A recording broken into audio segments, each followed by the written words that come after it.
Touchdown PCR is one of many modifications of the standard PCR. As you well know, the point of doing a PCR is to amplify a specific DNA sequence, which can then be further analyzed using various methods.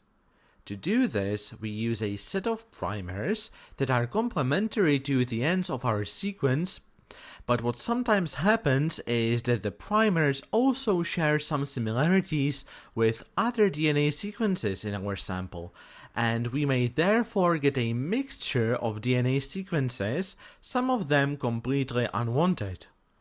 We usually call these products non-specific, and as you can guess, we want to get rid of them as much as possible. One but not the only possibility of doing this is the touchdown PCR. Touchdown PCR uses the usual component of the reaction: DNA polymerase, primers, dNTPs, DNA sample, and a buffer. The reaction is done in the thermocycler and consists of the usual three reactions: denaturation, when we separate the two DNA strands, annealing, when the primers attach to the target sequence, and extension, when DNA polymerase synthesizes the new DNA strands.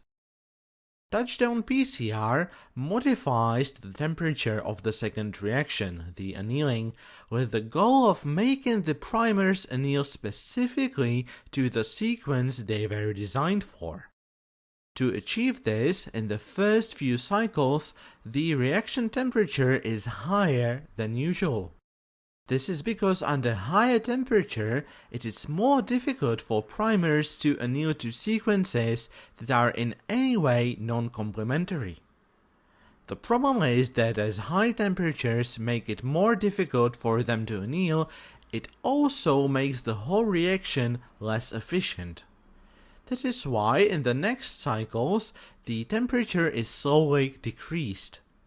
The logic here is that we should already have enough product from the first cycles, and we just want to achieve a significant yield of the target sequence. So to summarize, touchdown PCR is a modification of PCR that makes the reaction much more specific by first using high temperatures in the annealing step to achieve more specificity, and then gradually lowering them down to produce sufficient amount of product we can later work with.